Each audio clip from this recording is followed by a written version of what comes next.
Ciao ragazzi, bienvenue à tous dans un nouveau numéro du podcast de la Beneamata. Asseyez-vous confortablement parce que c'est pas tous les jours qu'on est au deuxième meilleur endroit du monde après Giuseppe Meazza.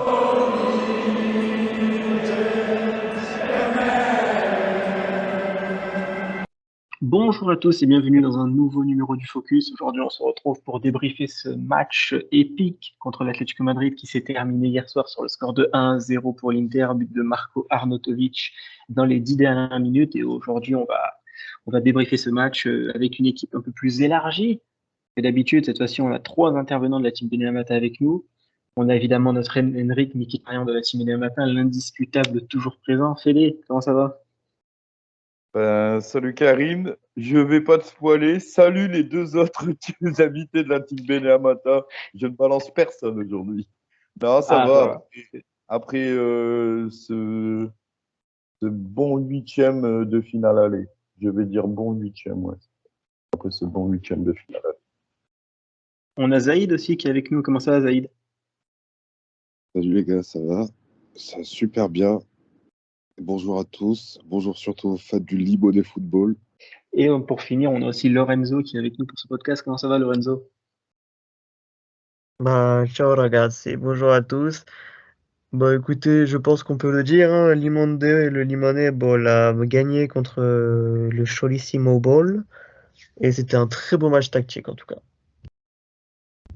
Et ben, on va revenir justement sur cette victoire en huitième de finale aller de la Ligue des Champions tout de suite. Mais juste avant, n'oubliez pas les gars pour les auditeurs de bien vous abonner sur la chaîne YouTube, sur la chaîne Spotify de la Beneamata, où maintenant on est disponible aussi sur les canaux Deezer, Google Podcast, presque tous les canaux, bientôt Apple Podcast. Bon, c'est en train d'être fait. Donc voilà, vous pouvez nous retrouver partout. Donc n'oubliez pas de bien vous abonner sur ça, de nous laisser aussi des commentaires pour améliorer le référencement et pour nous dire voilà, continuez aussi à améliorer le podcast avec vos retours.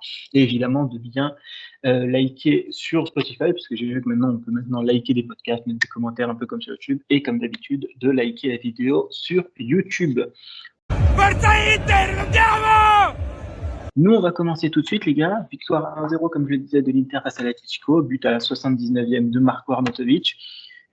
Composition d'équipe très classique, hein, seulement De Vrij qui prend la place d'Acerbi. Et sinon, c'est du classique pour le reste de l'équipe. Face à un Atlético qui s'est retrouvé en 5-3-2. Avec un Marcos Llorente en pointe de l'attaque à la place de Alvaro Morata, Witsel Jiménez Hermoso en défense centrale, et sinon on va dire une composition aussi un peu classique pour les hommes de Diego Simeone. Début de match, les gars, pour commencer un peu sur cette première mi-temps où la moindre erreur technique était sanctionnée des deux côtés. Il y avait un match quand même d'une belle intensité pour les deux équipes, hein, vraiment aucune des deux équipes n'avait le droit de ne serait-ce être un petit peu moins bon techniquement, sinon c'était perte de balle immédiate. Avec un l'Inter qui s'est procuré de belles occasions aussi. Zaïd, je te laisse commencer cette première mi-temps de l'Inter. Qu'est-ce que tu en as pensé, toi? C'était une première mi-temps très tactique, avec un pressing au tout-terrain, un vrai contre-pressing. L'équipe a montré un vrai caractère, parce que l'Atlético, ils ont fait une vraie bonne première mi-temps défensive. Très appliqués, très concentrés, donc ils sont vraiment bien appliqués, les joueurs. Montrer une force de caractère contre l'équipe de Simeone qui, si t'en as pas contre elle, t'es vraiment foutu. À part les individualités, t'as Nicolo qui t'a fait une masterclass avec un match taille patron. Ça faisait longtemps qu'on n'avait pas vu un match de Nicolo à ce niveau-là. C'est un match très tactique en première mi-temps. Franchement, l'Atlético, on peut leur dire chapeau parce que leur défense, c'était une question qu'on s'était beaucoup posée. Je crois j'avais déjà eu une conversation avec un supporter de l'Atlético qui avait très peur de sa défense. Parce que cette saison, c'est pas aussi facile que les autres. Ils ont des gros pépins en défensif, mais honnêtement, ils ont bien tenu. Et je trouve qu'en deuxième mi-temps, les deux équipes se sont un peu ouverts quand même. Il y a eu des contres de l'Atlético. Nous, on a réussi à se procurer des occasions encore plus dangereuse qu'en première mi-temps. Au final, on a trouvé l'ouverture, heureusement, et comme tu as dit, Nicolo taille patron, mais je pense qu'il y a aussi un autre qui s'est mis en taille patron, et je pense à Bastoni, qui vraiment a été impérial dans la défense centrale, et Pavard également, mais bon, la défense a été incroyable, et ça, faut encore le souligner, le travail défensif de nos défenseurs, qui match après match reste impressionnant. C'était vraiment une première mi-temps d'homme. Il y a eu de l'intensité, de l'impact physique. Je pense que si on loupait notre première mi-temps, notre entame de match, l'Atlético nous aurait piégés et on aurait pu rentrer à la mi-temps avec un but encaissé. Et comme disait Karim, c'est vrai que le moindre déchet technique, c'était direct perte de balle. Et en première mi-temps, la seule chose que je regrette, c'est peut-être les 2-3 mauvais choix de passe de Mkhitaryan.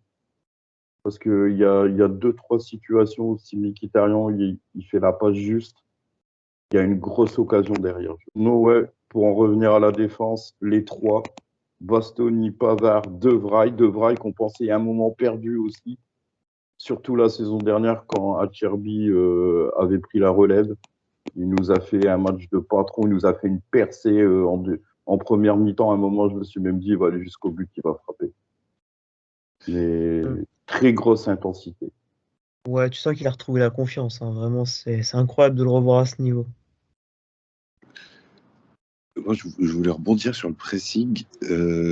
Quand les lignes de récupération, enfin en hauteur, ont récupéré le ballon hyper haut. C'est ça qui nous permettait déjà d'avoir beaucoup moins à courir et couvrir les espaces dans le dos.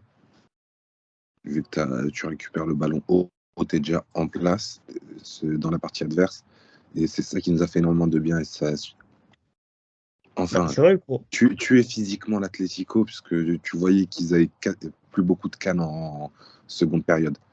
Beaucoup de changements de la part de Simeone qui fait ça rarement.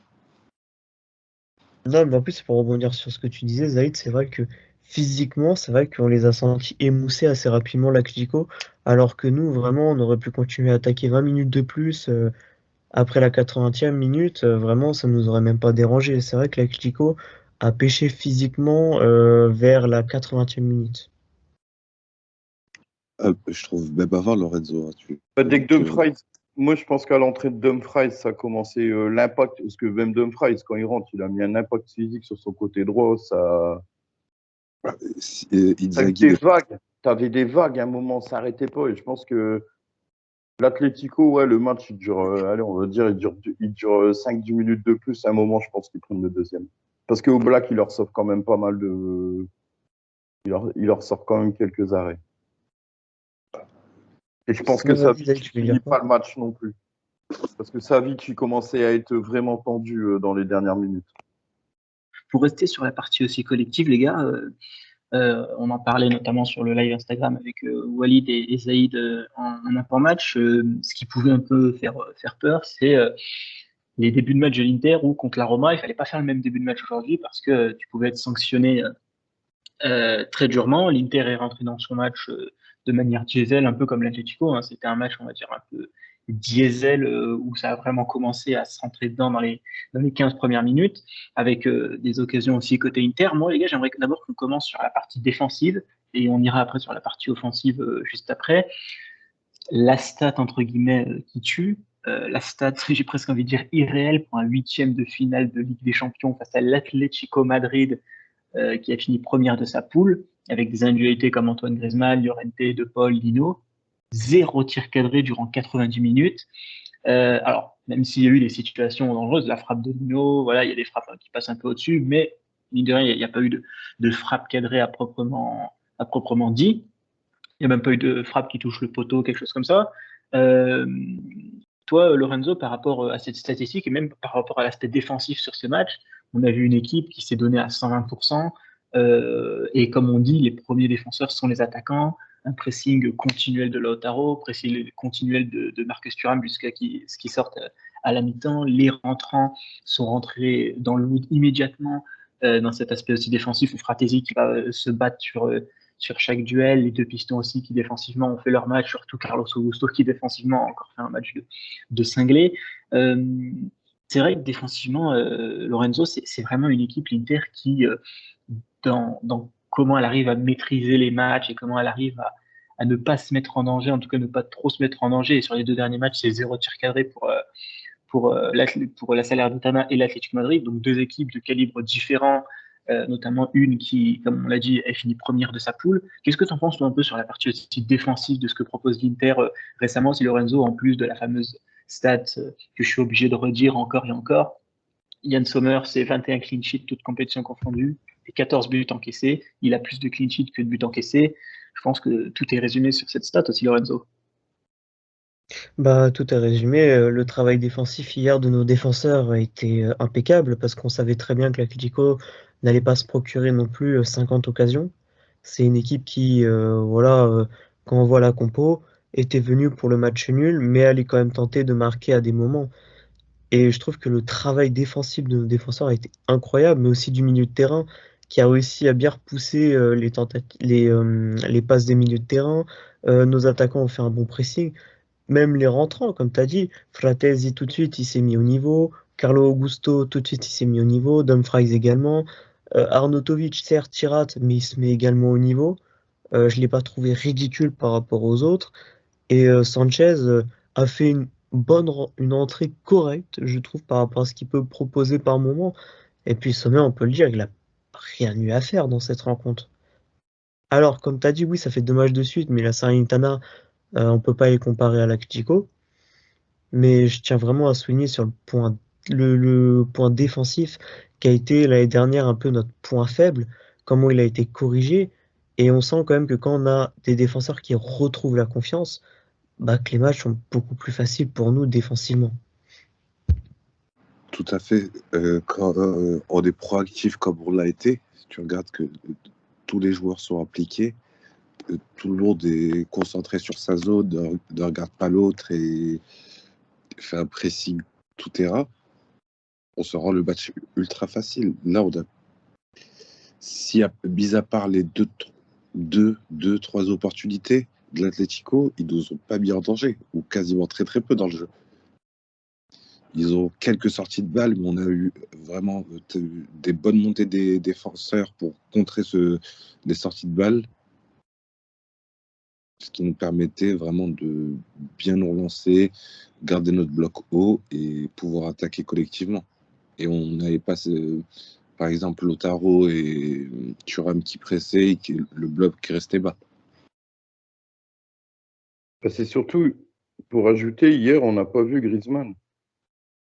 Griezmann, il est quand même influent sur le jeu offensif de l'Atlético. Hier, il a été inexistant. Bon, après, il y a sa sortie parce qu'il prend un coup sur sa cheville. Mais Griezmann, le ballon, il arrivait. Quand Griezmann avait le ballon, il était trop loin du but pour être dangereux. Morata, c'est pareil. Peut-être les 5 minutes, les 5-6 premières minutes sur son entrée où il y a eu un petit boost de l'Atlético, mais et il y a toujours la stat qu'on n'a pas pris de but dans le dernier quart d'heure. Et ça, c'est-à-dire qu'on est tellement solide que si on gagne à 0, il y a une mentalité du groupe que, ben voilà, ils vont rien lâcher, ils vont tout faire pour pas prendre le but. Et puis tu as cette solidarité entre eux également, tu vois. Ah, le groupe, il vit très bien, tu le vois entre eux. Moi, je vois certains supporters qui taillent Arnautovic. Le groupe, il n'a pas lâché Arnautovic. Même Sanchez, ils l'ont pas lâché parce qu'ils savent très bien qu'ils auront besoin d'eux pour les objectifs de la saison. Ok, Arnautovic, hier, il y a 2 gros loupés avant son but. Après, mais alors moi, je trouve que le deuxième, celui-là, après la combinaison avec Lautaro, le 1-2 avec Lautaro, c'est vrai qu'il.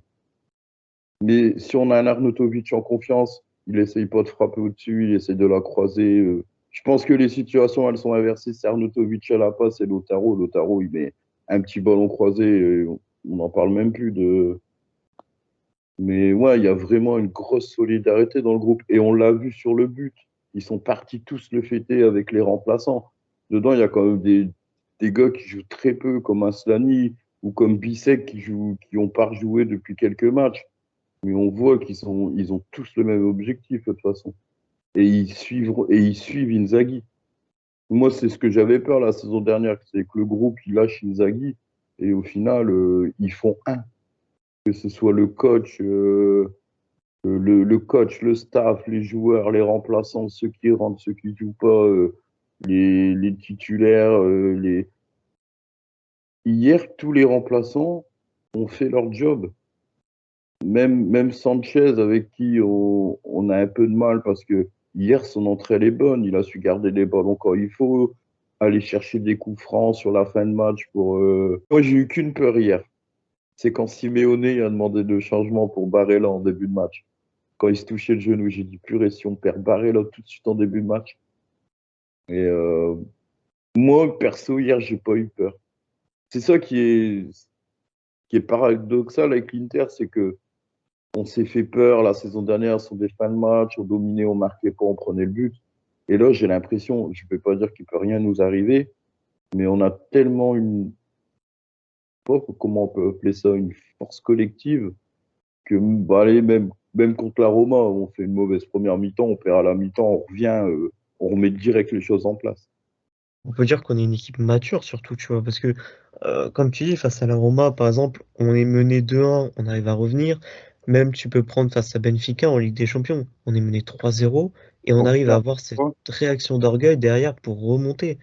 Donc en fait, on est une équipe qui est devenue mature, qui joue entre eux et qui vraiment, tu sens qu'il n'y en a pas un qui se croit meilleur que l'autre. Même Lautaro, il pourrait dire oui, je suis meilleur buteur, machin. Dans ses interviews, il est très humble. Il dit c'est grâce au collectif, c'est grâce à l'Inter.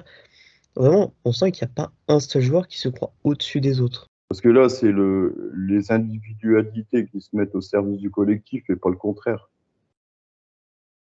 Et je pense que Inzaghi, le message, il l'a clairement fait passer. C'est l'équipe avant le joueur. Et normalement, ça doit être ça dans toutes les équipes. Si tu veux gagner, de toute façon, tu es obligé de compter sur les autres. Tu es obligé de faire le. Quand tu as le coéquipier qui s'est fait dépasser ou qui a perdu le ballon, ben, tu fais l'effort pour le récupérer. Et il y a certaines équipes, pourquoi elles ont du mal, c'est parce que tout le monde fait son petit côté individualiste. Et là, il y a une solidarité entre eux, c'est incroyable.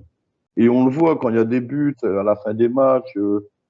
Je voyais les vidéos de Pavard après le match avec la Courva, mais Pavard, on a l'impression que ça fait pas 6 mois ou 8 mois qu'il est là. On a l'impression que ça fait 5 ans, où à la limite, il a fait toute sa carrière à l'Inter. Des gars comme Thuram, c'est pareil, on a l'impression. Moi, c'est les recrues, ils sont tellement. Le groupe qui accueille tellement bien les nouveaux joueurs que tu as l'impression qu'ils sont déjà là depuis un bail. Offensivement aussi, mine de rien, on a vu un peu de la séquence qui a tourné sur le but, enfin, pas le but non plus, sur le raté d'Arnautovic. Lui, il fait une reprise de volée avec la grande construction, Pavard qui carrément fait une aile de pigeon à la relance, et tout ce qu'on a vu aussi. C'est vrai qu'offensivement aussi, les gars, c'est une équipe, c'est rodé, c'est pas entre guillemets robotique comme c'était sous Conte. C'était pour ça que c'était un grand problème en Ligue des Champions, cette équipe sous Conte, parce que c'était trop mécanique, trop robotique. Tu pouvais pas sortir du texte qu'Antonio Conte avait fait. Là, sous Inzaghi, c'est un peu plus libre, un peu plus fluide. Pour reprendre un peu l'expression du lemon ball, c'est un peu plus liquide, on dira. Euh, Zahid, t'en penses aussi un peu de cet aspect offensif où voilà, maintenant les blocs bas pour l'Inter, c'est plus une difficulté où voilà, maintenant Inzaghi a trouvé les armes, a trouvé ses joueurs, a trouvé les ingrédients, a trouvé sa tactique aussi pour désamorcer ces blocs bas, et on l'a vu à répétition tout au long du match face à peut-être une des meilleures équipes en Europe qui, quand elle se met en bloc bas, est difficile à bouger. Ça prouve une évolution du coach, une évolution de l'effectif.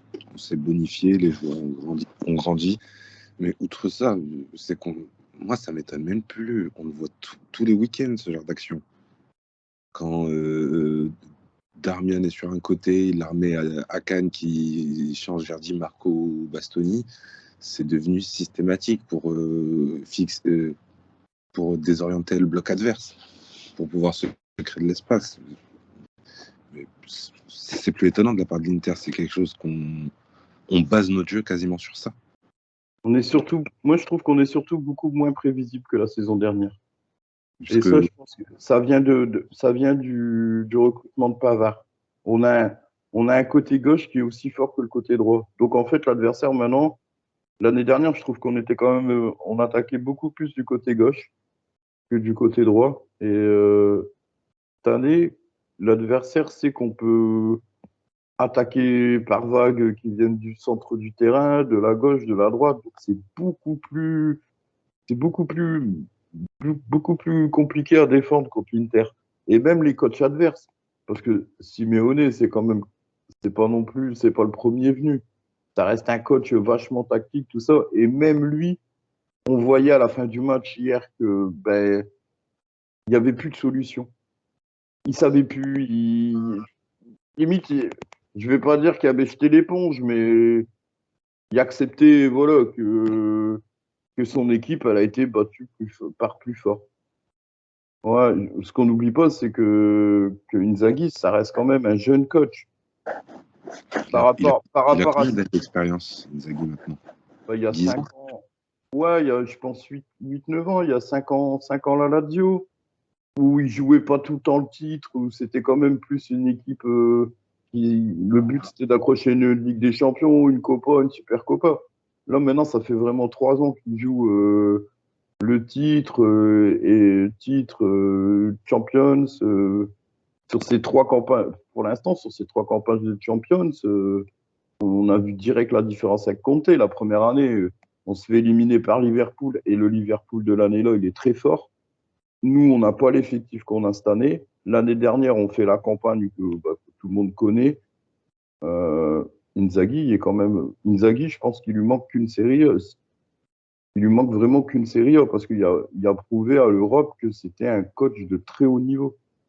Non, mais comme tu as dit, ouais, il a toujours cette étiquette de coach de coupe, tu vois, qui lui colle à la peau. Et honnêtement, bah, de voir que cette saison, je pense que quand Serie A, ça marche, ce qu'il fait, ça le rassure et ça lui donne encore plus de bonnes idées.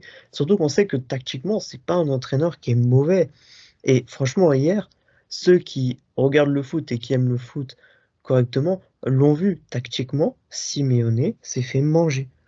Inzaghi a trouvé toutes les lacunes de la tactique de Simeone et les a exploitées correctement. Après, moi, je tiens juste à dire une chose sur l'attaque. Pourquoi l'attaque elle fonctionne mieux? Peut-être parce que tu as les profils aussi maintenant qui marchent mieux. Moi, je pense que honnêtement, c'est pas manquer de respect à Lukaku, mais Lukaku ne correspondait pas au profil de jeu que voulait Inzaghi. Et ça se voyait sur des phases de jeu. Lukaku, il est trop arrêté.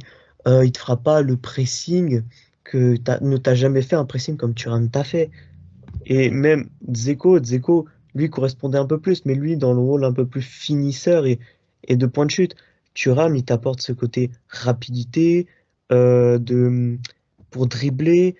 Il t'apporte tout ça, ce que un Dzeko et Lukaku avant ne pouvaient pas t'apporter en fait. Même Correa, quand tu le recrutes, tu t'attends à ce qu'il fasse ça, mais il ne te le fera jamais, tu vois. Thuram, lui, il a réussi à te l'apporter. Même Arnautovic, malgré toutes les lacunes qu'il a, arrive à apporter quelque chose dans ce jeu-là. Même Sanchez. Donc là, enfin, il a peut-être trouvé ce qu'il voulait.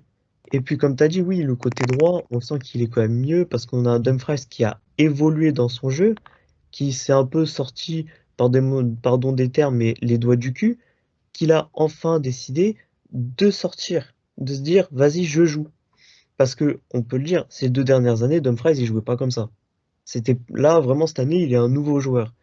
Donc, on sent que offensivement, l'équipe, elle est nouvelle et que ça fait du bien à cette équipe parce que, comme on a tous dit, ce qu'on avait tous peur et qu'on craignait l'année dernière, c'est que le groupe lâche Inzaghi.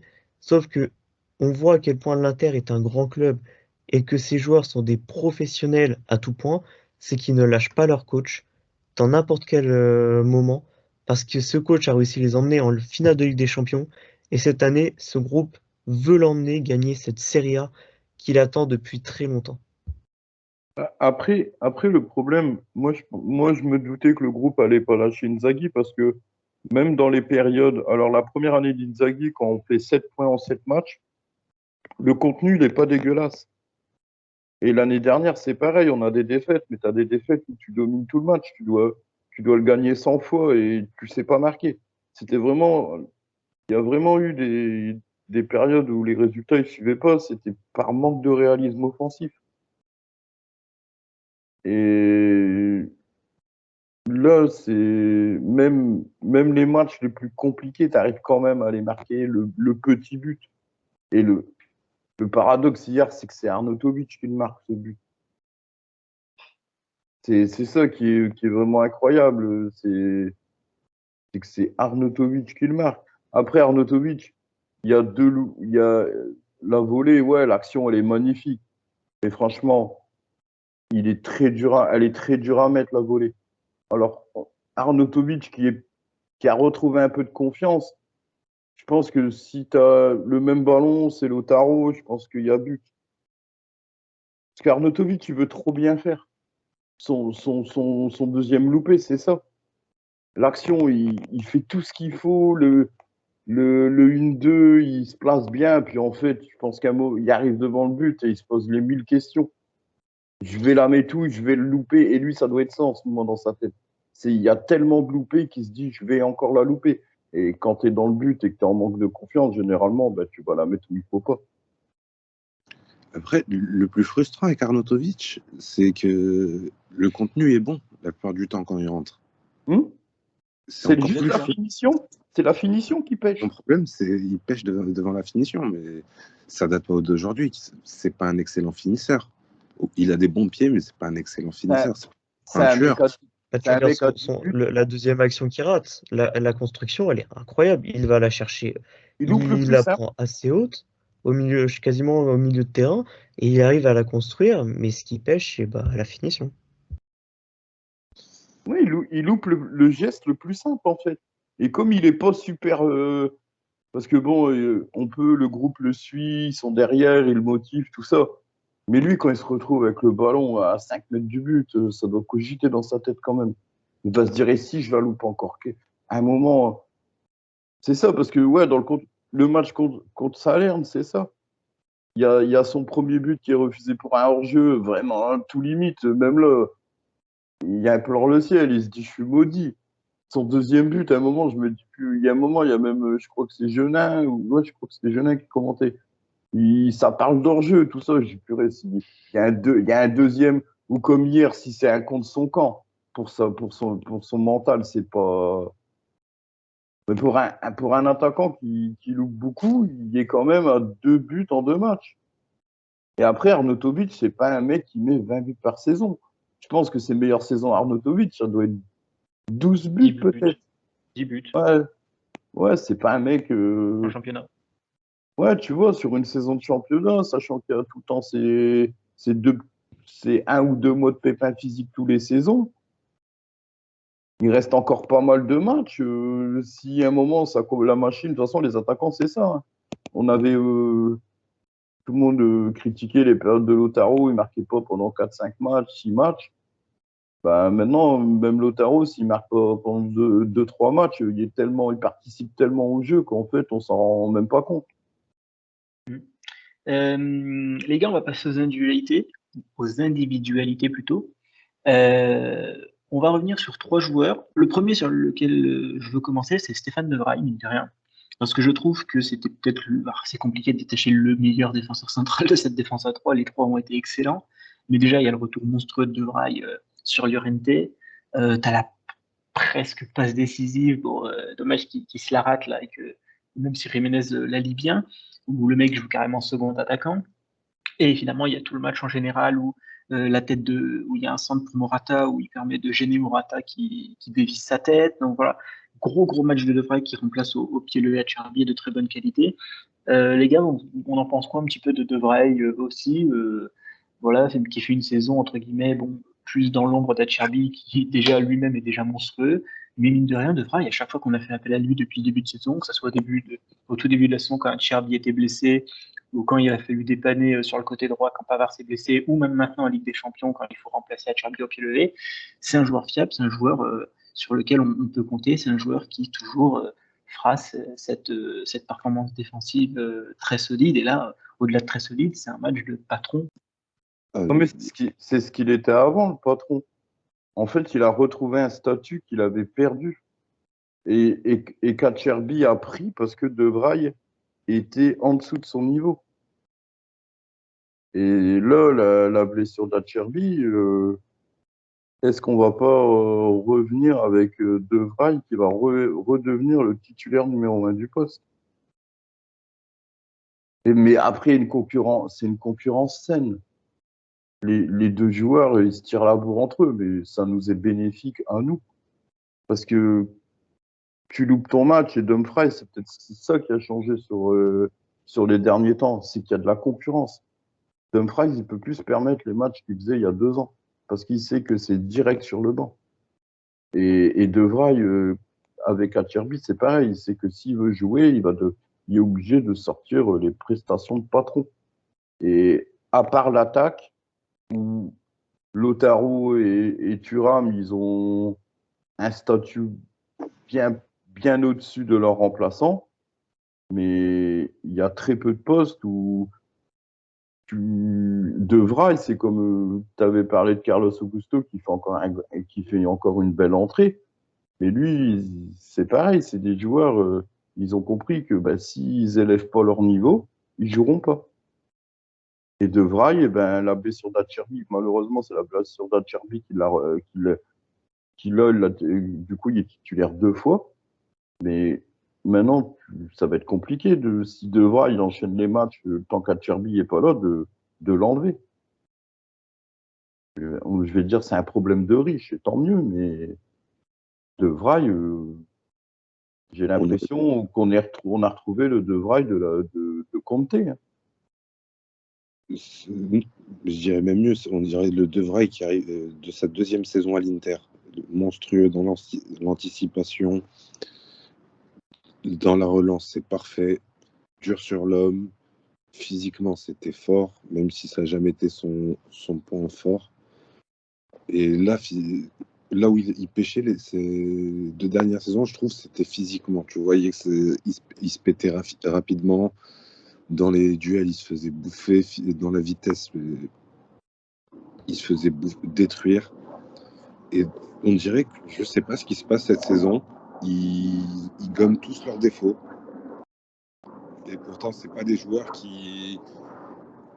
comme Bisset qui ont 22-24 ans. Là, on parle d'un joueur qui a quasiment 33-34 ans. C'est énorme.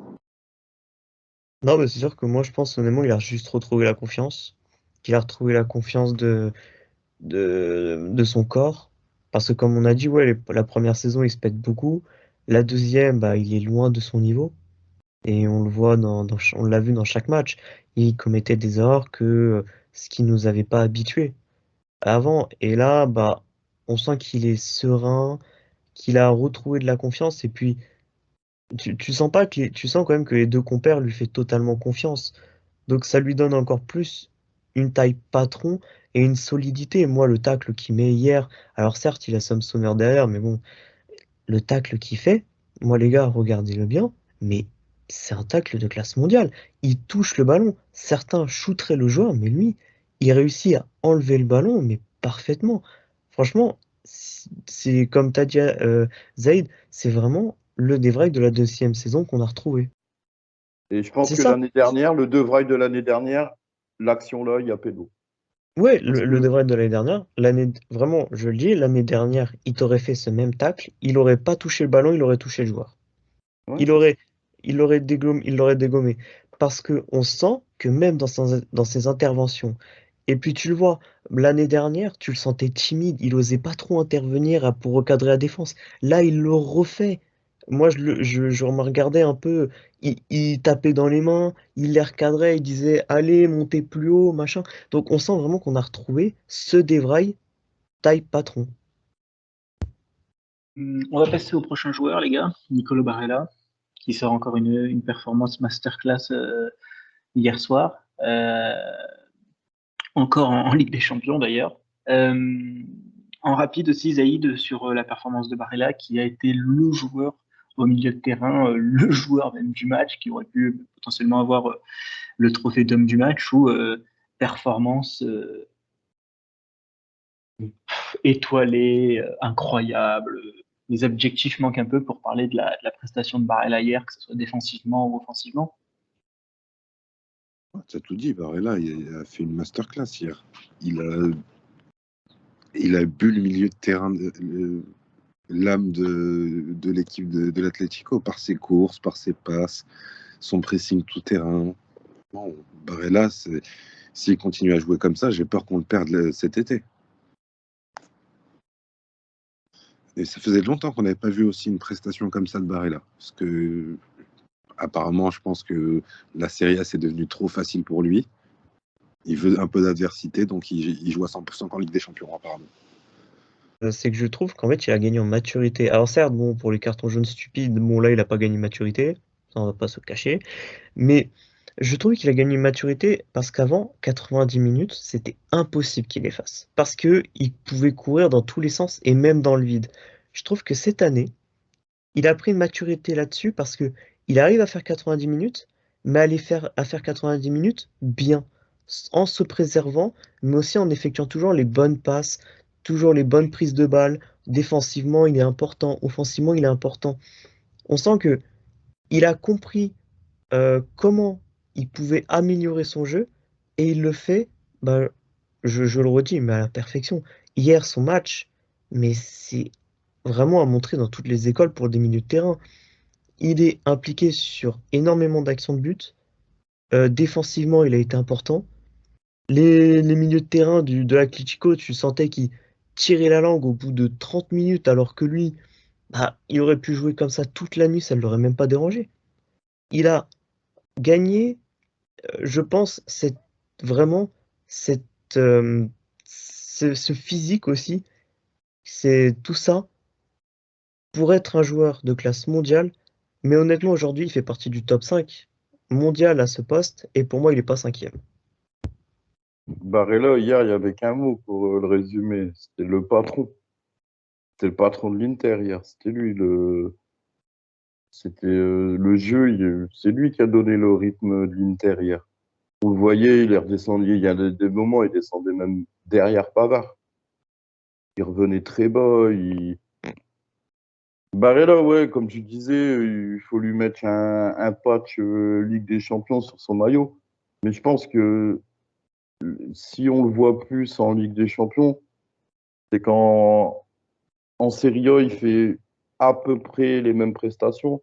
Mais comme on a des adversaires faibles, plus faibles en face, qui nous mettent, on a l'impression que ces matchs, ils sont moins aboutis. Mais je pense que on le voit plus en Ligue des Champions, c'est parce qu'en face, il y a une adversité de qualité. Pour le troisième joueur, on va terminer sur Denzel Dumfries. Alors, on va pas revenir sur le match de Dumfries forcément, parce que bon, déjà, il a pas non plus, il a joué une petite vingtaine de minutes et autres, mais moi, je vais plus vous poser la question, donc voilà, une réponse concise, les gars. Est-ce que pour le match retour, Denzel Dumfries doit débuter, ou est-ce qu'on garde la même configuration, Darmian pour d'abord gérer les attaques de l'Atlético qui va vouloir chercher à marquer rapidement, et ensuite Dumfries dans un deuxième temps avec des défenseurs fatigués, ou alors on part sur Dumfries titulaire tout de suite. Lorenzo? C'est dur à dire parce que honnêtement, Darmian, je trouve qu'il a pas fait une mauvaise première mi-temps, il a pas fait un mauvais match avant sa sortie. C'est juste qu'offensivement, tu avais besoin de trouver ce verrou, de casser le verrou devant toi. Donc tu as préféré faire rentrer Dumfries qui, oui, en qualité de percussion, peut te l'apporter. Après, je pense honnêtement qu'au match retour, ouais, tu dois le mettre titulaire. Tu dois le mettre titulaire pour que quand l'Atlético va attaquer, avoir cette possibilité de contre-attaque qui peut leur faire mal.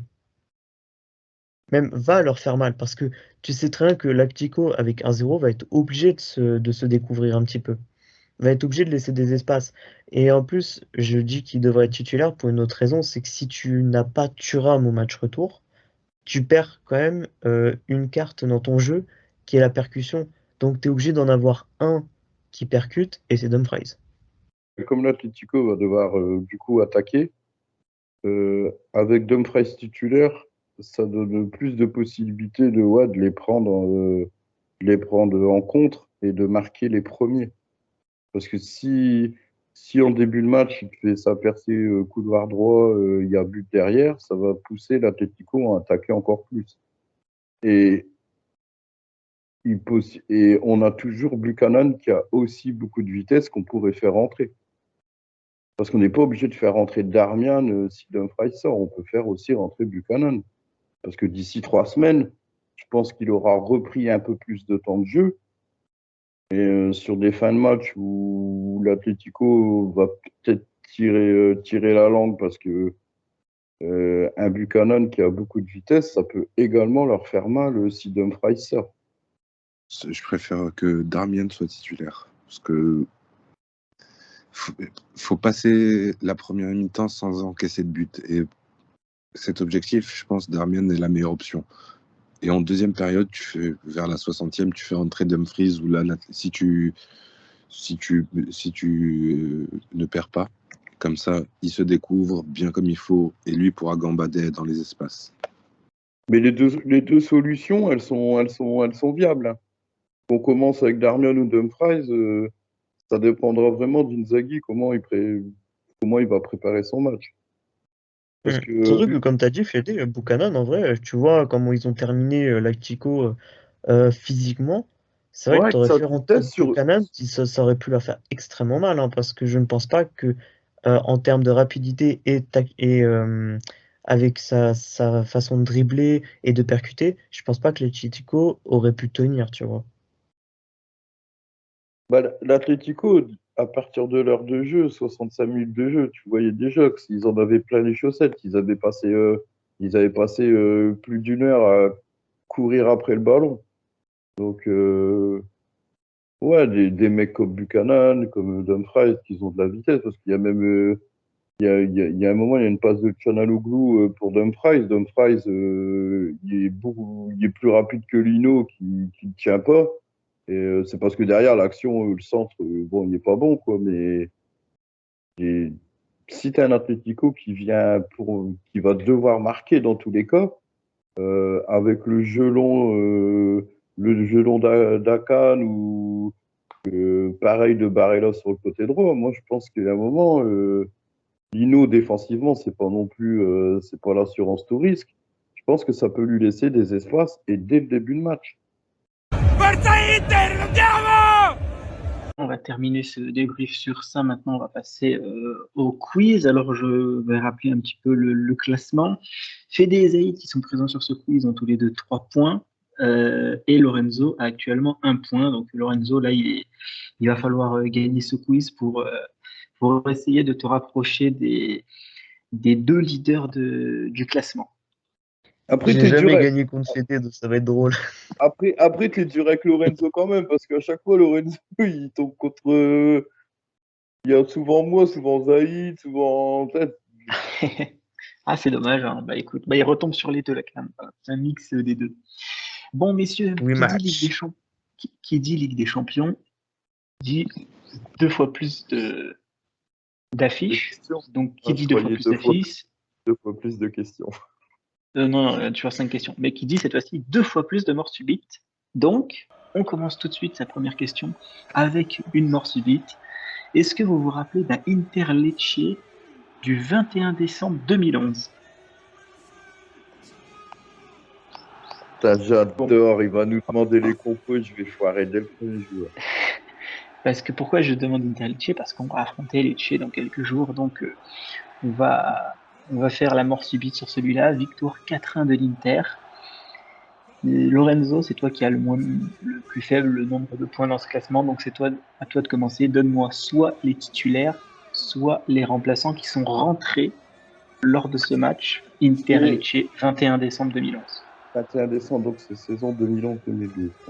Bah, en fait, on fait chacun notre tour, on donne un nom. C'est ça. Bon, je donne Milito. C'est une bonne réponse. Zaïd, Lucio. Fede. Andanovic. Allez, Fede qui se met sur le côté. Ah, c'est Zaïd, plus 11. Bah ouais, j'y ai Zaïd- pensé direct. Zaïd et Lorenzo qui vont continuer cette mort subite. Je ne dirais pas qui était le gardien, donc on continue avec Lorenzo. 2011, 2012. Ah, mais c'était César encore dans les buts. Zaïd, Il Capitano. Zanetti. Lorenzo, Cambiasso. Zaïd, Mota.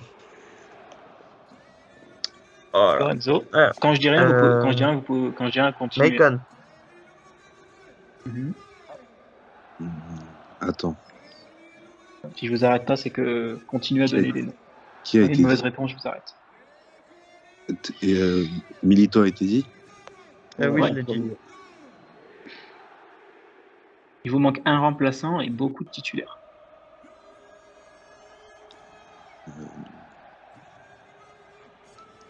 Maicon, ça a été dit. Moi, je l'ai dit, juste, t'inquiète, je l'ai dit. Oh, c'est chaud. Allez, Zaïd, quelques secondes. Mota. Ça a été dit. Là, Lorenzo, il a étudié tous les compositions. Aïe, aïe, aïe, Zaïd. 5, 4, À gauche, on a Trois. écrit Nagatomo, peut-être. Nag. Lorenzo, continue. Je suis pas sûr, je tente. Parce que 2011-2012, si je me souviens bien, l'attaque c'était Milito et il n'y avait pas de Zini aussi. Pas dit. Allez, Zaïd. Là, je sais pas, c'est bien joué, Lorenzo. Il vous manque 3 titulaires et un remplaçant. Attends, je vais en dire. 4 titulaires. Je vais en 4 dire. titulaires et un remplaçant. Putain. Dans les 4 titulaires, il vous en manque 2 évidents. Enfin, évidents à cette époque. Walter Samuel. Lorenzo.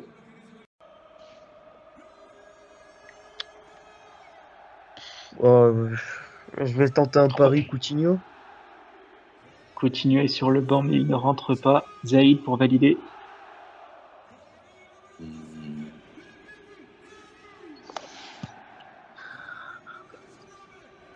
Attends, on a dit quoi là?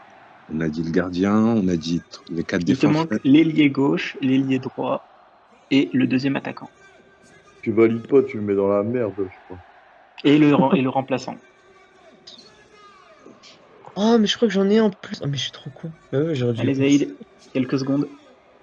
Putain. 5, 4. Stankovic. Stankovic, c'est une mauvaise réponse. On recommence, donc Fede, tu es à nouveau dans le game. Donc c'est à toi, c'est à toi, Fede, du coup. Pandef. Fede qui requitte le jeu. Lorenzo, Ah, moi je c'est te à dis, toi. les compositions, c'est pas mon truc. Hein.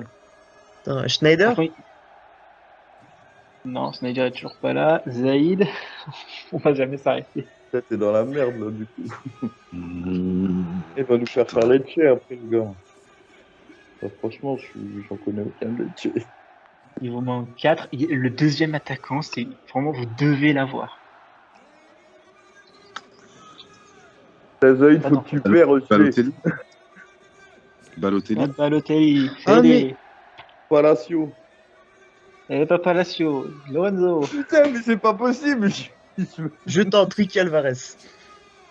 Ricky Alvarez, c'est une bonne réponse. Et en plus, bah, t'as validé, donc c'est tout bon. Le deuxième attaquant, messieurs, c'était Forlan. Oh Putain. putain, Bah, il y a le 2011. Je viens de l'Atlético après sa super coupe d'Europe. il était souvent blessé aussi, donc du Ah coup. bah, il était là. Et il vous manquait Faraoni à droite.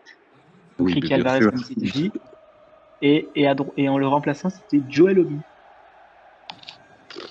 putain, je l'avais complètement oublié, jouer Obi. Et le pire, c'est qu'on on avait été champion d'Europe 2 ans juste, 2 ans avant. Ça nous reste Ouais, c'est ça, 2 ans avant, c'est ça. Enfin, ouais, même un an Ça avant. termine par une 6ème place. Hein. Un an et demi avant. Mais si on continue, deuxième question. Je veux, donc là, point qui va à Lorenzo, évidemment. Je veux, donc c'est 1 point par bonne réponse, parce que au cas où, si plusieurs d'entre vous l'ont, que vous me donniez les 3 buteurs les plus jeunes de l'histoire de l'Inter. Je veux pas les ans, les machins, je veux juste les noms. Point pour Fede. Balotelli.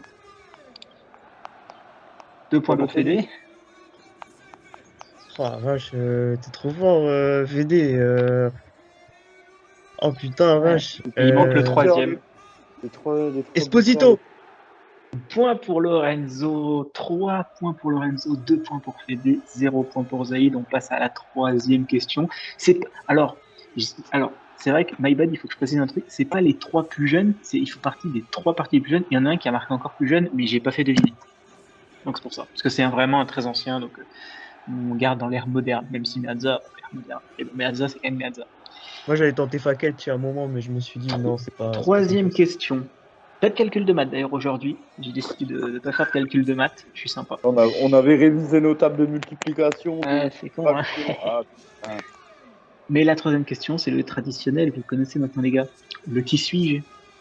Donc, Tu je vas vais nous donner raconter des une points. petite histoire Tu vas nous Je raconter raconte une petite- histoire. Et attention, je précise bien, parce qu'on m'avait déjà coupé la parole la première fois. Attendez que je finisse mon point. Je vous laisse quelques secondes après pour continuer, pour redonner votre réponse. Mais attendez au moins que je finisse le point. Enfin, que je finisse la phrase. Qui suis-je? Je suis né le 7 septembre 1984 à Paranavaí, désolé pour la prononciation, dans l'état brésilien du Paranaï. Désolé pour la prononciation.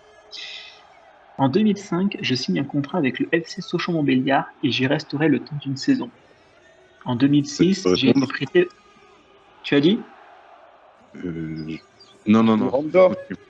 Non. Miranda, bon, point pour Fede, évidemment, vous m'avez pas laissé terminer ma phrase. Bah C'est ouais, pas bien. Zaïd, c'est de ta faute, tu l'as pas laissé finir, sinon moi j'attendais qu'il finisse en fait. Sochaux, c'était Miranda sûr. J'allais dire Miranda, mais je dis putain, mais c'est pas Mécon. Et après, je me suis dit non, Mécon, c'est Monaco, putain. Ah, puis Mécon, il est plus vieux, je crois. Mécon, il doit être un peu plus vieux que Miranda, il doit être 81. Et j'avais encore 6-7 phrases. En fait, je travaille vraiment pour rien. Maintenant, je vais faire 3 phrases et je vais dormir, c'est tout. J'ai joué à l'Atlético. J'ai joué à l'Atlético avant de venir à la Boise. C'est ça. 3, donc 3 points pour Fede, 3 points pour Lorenzo, 0 points pour Zaïd. Zaïd, là, c'est ton moment. Il va falloir que tu te rattrapes sur cette mort subite. Marko Arnautovic a marqué hier, messieurs. On est bien d'accord? Ouais. Alors, du coup, pour célébrer ça, si je puis dire, je veux que vous me donniez dans cette mort subite tous les numéros 8 de l'histoire de l'Inter. Et du coup, on fait comment? C'est chacun notre tour? Bah là, c'est celui qui a le moins de points, donc Zaïd, puis Fede, puis Lorenzo. Vecino. Continuez. Donc dans cet ordre-là. Donc c'était moi après. Ouais, donc Zaïd, Fede, Lorenzo. Ah, c'était mon dernier. Ah merde. Bon ben t'as Joe Palacio, Zlatan Ibrahimovic. Donc du coup c'est à Zaïd. Marko Arnautovic.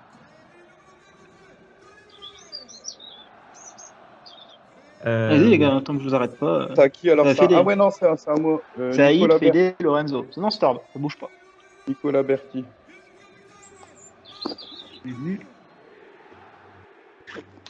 Je crois qu'il l'a porté, mais j'ai un doute. Je vais tenter un petit Coutinho.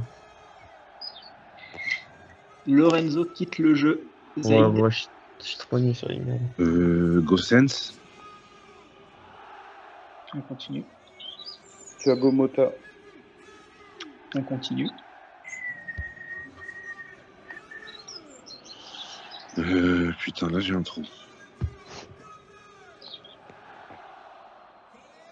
Dans l'ère récente, là, sur les 6 dernières années, il vous en manque un. Enfin, 2 même. Alors, c'est pas les connus du siècle, mais... Sur les 6 dernières années. Ouais. Un Sud-Américain et un Européen. On a des chèvres en plus dans les 6 dernières années. C'est pas bon pour les chèvres. Ça venait du cœur, ça. Ouais. Allez, Zaïd, il y a quelques secondes maintenant. Non, je saurais pas. Sidorf, peut-être? Sidorf. Pas Sidorf. Fede, pour valider. Alors, un numéro 8. On a dit Zlatan, on a dit un numéro 8, un numéro 8.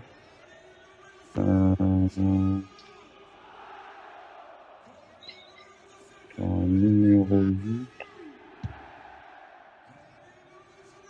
Allez, Fede, quelques secondes aussi. Mazzola. Sandro Mazzola, 1973-1975. Fede qui reprend le point, 5 points à 3 pour Fede. Et la dernière question pour soit pour que Lorenzo égalise, soit pour que Zaïd ne finisse pas à 0, soit pour que Fede valide. Est-ce que vous êtes prêts? Ça va surtout être de la rapidité parce que je pense que la réponse est très facile. Dans quel club l'Inter a envoyé Alessandro Bastoni en prêt? À Parme. Bergame. À Parme. Je l'ai entendu de Lorenzo en premier, donc Lorenzo égalise. Mais j'ai évidemment ma question qui différencie tout ça. On va revenir sur notre ami Miranda. Alors, question, vu que je crois que j'ai pas eu le temps de le dire, quand il a été prêté au Sao Paulo FC, Miranda, quel joueur il vient remplacer? Tu peux répéter, s'il te plaît, Karim? Miranda, en 2006, il est prêté au Sao Paulo FC pour remplacer un défenseur qui, lui, part. Quel joueur il vient remplacer? Quel défenseur il vient remplacer? Thiago Silva. Non. Lucho. Non. C'est pas un défenseur. C'est un défenseur, on va dire que on connaît dans la capitale française. Chris. Non. Pas Chris. Euh, Défenseur sud-américain. Non, pas Marquinhos, ce que je raconte.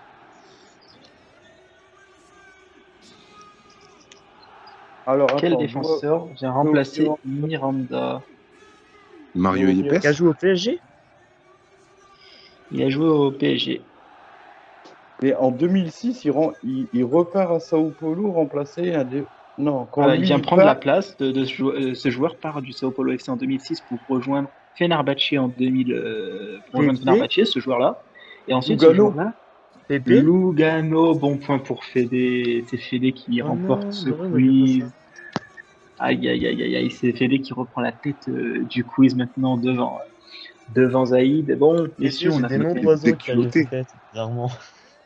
C'était chaud. Bon, parce que peut-être a été le chercher loin, Lugano. Là, en plus, Eh. c'était vrai à Paris. Bah ouais, attends, pour la question subsidiaire, c'est des questions compliquées, sinon en plus, on s'en sort pas. En plus, ça m'a permis de pas non plus Donc, chercher une nouvelle Donc, question. en fait, on t'aurait laissé finir avec Miranda, t'aurais pas pu nous sortir la question là. C'est pas faux. Mais bon, là, vu que maintenant vous me laissez jamais finir mes trucs, au moins ça me permet de rentabiliser quand même mes questions. J'ai pas Mais tu sais que travaillé d'un pour rien. côté, Fede, il a pas tort, hein, parce que c'est vrai que quand on l'achète Bastoni, on le relaisse à Bergame, donc en soi c'est un prêt. C'est pour ça que je me suis dit, ah merde, c'est peut-être pas Parme en fait. Non, on l'achète à Bergame et ensuite on le prête à Parme. En fait, Jusqu'au 2018-2019. Bastoni, on l'achète, mais il finit la saison à Bergame et seulement C'est l'année ça. d'après, quand il arrive, on le prête tout de suite à Parme. Ah, ça c'est qu'on avait de l'argent et qu'on pouvait acheter des joueurs un an avant. Ça on peut plus faire maintenant. Bah attends, il y a un On est nouveau trop prêt qui pauvres. arrive, il y a un nouveau prêt qui arrive. On est broken. Bon, messieurs, on va terminer le podcast sur ça. Nous, on se donne rendez-vous évidemment la semaine prochaine pour un nouveau podcast, quoique il est possible que dès le début de la semaine prochaine, un nouveau podcast arrive. Donc, abonnez-vous bien sur le compte Twitter de la BNRMata, le compte YouTube, le compte Spotify. Là, on vient d'atteindre la barre des 180 abonnés sur YouTube. On est à 20 abonnés des 200, donc on est à 20 abonnés de ma potentielle participation au quiz. Et je vais regarder en live. On est à 4,5 étoiles sur Spotify, donc on est à ça a 0,3 monté là, étoiles ça y est. pour le quiz.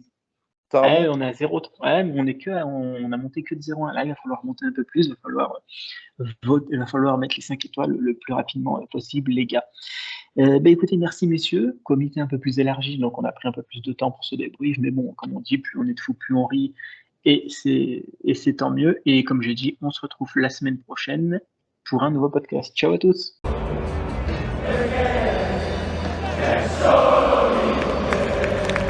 Merci à tous d'avoir suivi le podcast. N'oubliez pas de lâcher un like, de vous abonner et on se retrouve très prochainement pour un prochain podcast. Ciao tutti!